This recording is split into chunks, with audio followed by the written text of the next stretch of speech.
next time.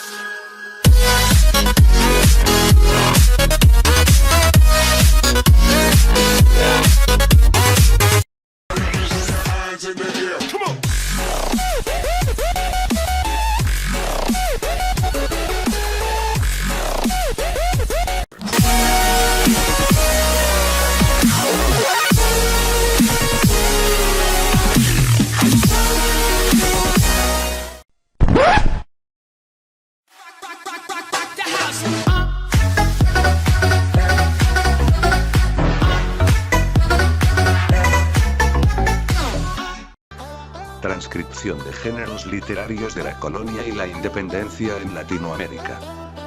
El poema épico, la lírica, que es un género literario. En este género se puede agrupar las composiciones históricas religioso o guerrero, en donde se relataban hechos de los dioses o de los hombres. En este género se puede resaltar un poema llamado La Araucana por Alonso de la Encilla, en donde se relata cuando los araucanos se españolizaron en las artes guerreras.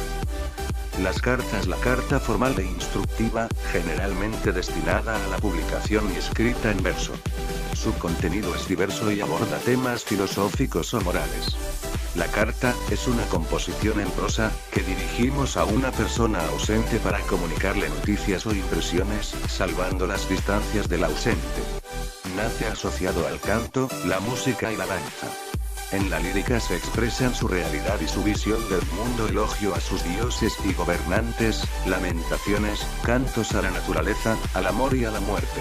La poesía indígena no está sometida a estrictas normas rítmicas o métricas. La musicalidad se logra a partir de repeticiones o paralelismos sintácticos o semánticos. Se utiliza el verso blanco, es decir, sin ritmo.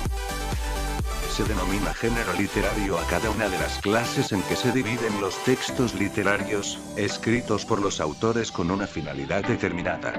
Los diarios, muchos conquistadores escribieron esta clase de relatos con la finalidad de registrar sus aventuras. La actividad literaria durante la colonia se caracterizó por ser de tipo religioso durante los años de establecimiento y desarrollo del virreinato de la Nueva Granada.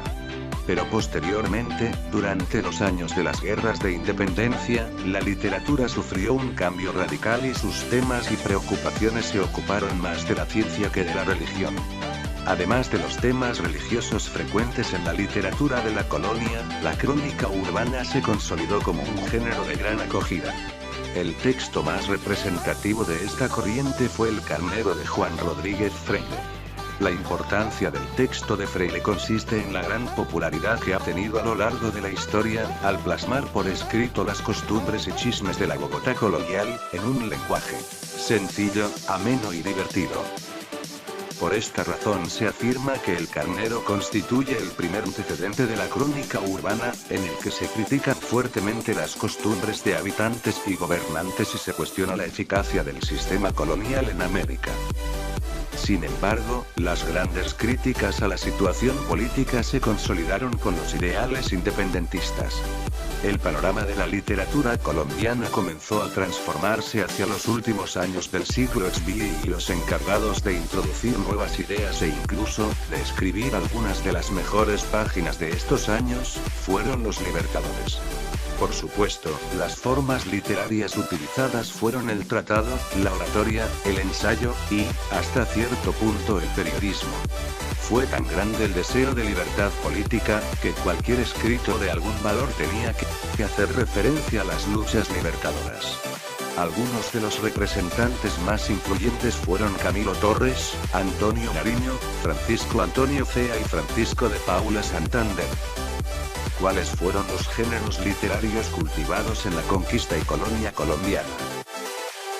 La época de la colonia estuvo influenciada culturalmente por lo religioso.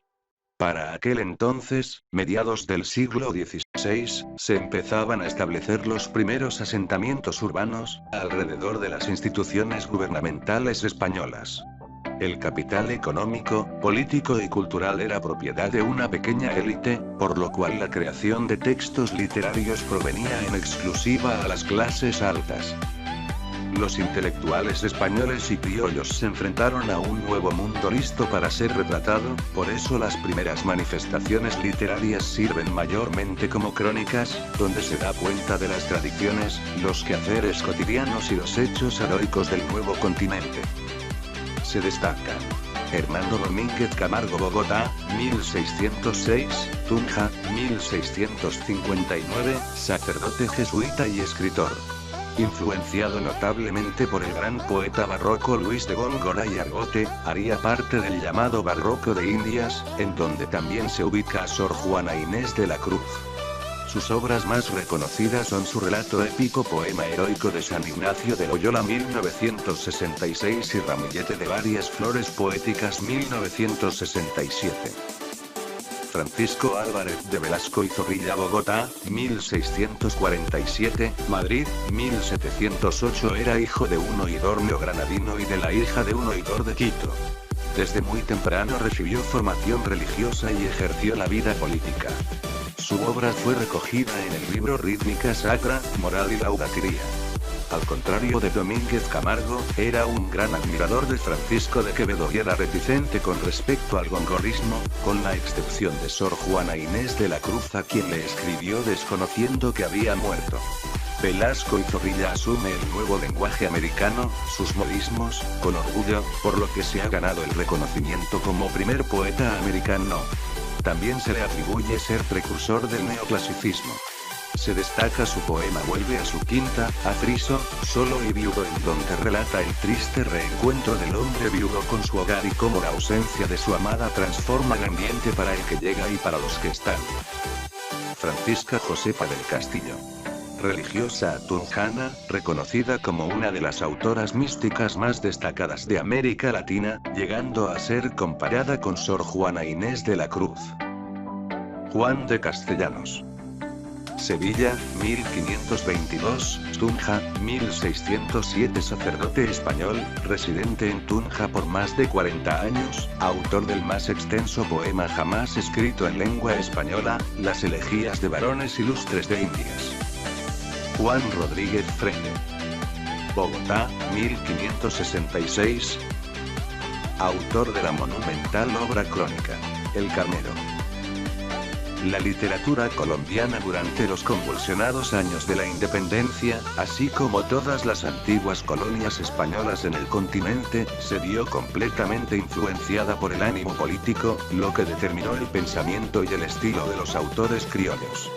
Pero la literatura colombiana no deja de ser heredera de la hispánica, ya que el sabor independentista e inconforme ante el estado de cosas coincide a la vez con el romanticismo en boga que dominaría todo el siglo XIX en Colombia.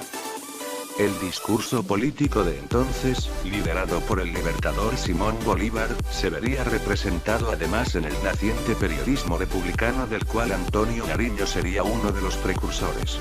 El género epistolar y la poesía se abrirían espacios en búsqueda de la identidad de la naciente nación. La decisión unánime de los padres de la patria de proteger y promover el idioma español o castellano en el suelo nacional, evidencia la gran importancia que la época daba a la palabra. De allí que sea Colombia la primera nación hispanoamericana en fundar en 1871 la Academia Colombiana de la Lengua. Ecuador lo hará poco después, en 1874, con la Academia Ecuatoriana de la Lengua, y Venezuela en 1883 con la Academia Venezolana de la Lengua, para completar el cuadro de las naciones neogranadinas e integrarse posteriormente en lo que hoy se conoce como la Asociación de Academias de la Lengua Española. Antonio Nariño. Camilo Torres Tenorio. Francisco Antonio Cea. José Joaquín Ortiz, Tunja, 1814, Bogotá, 1892. Uno de los grandes poetas románticos de Nueva Granada.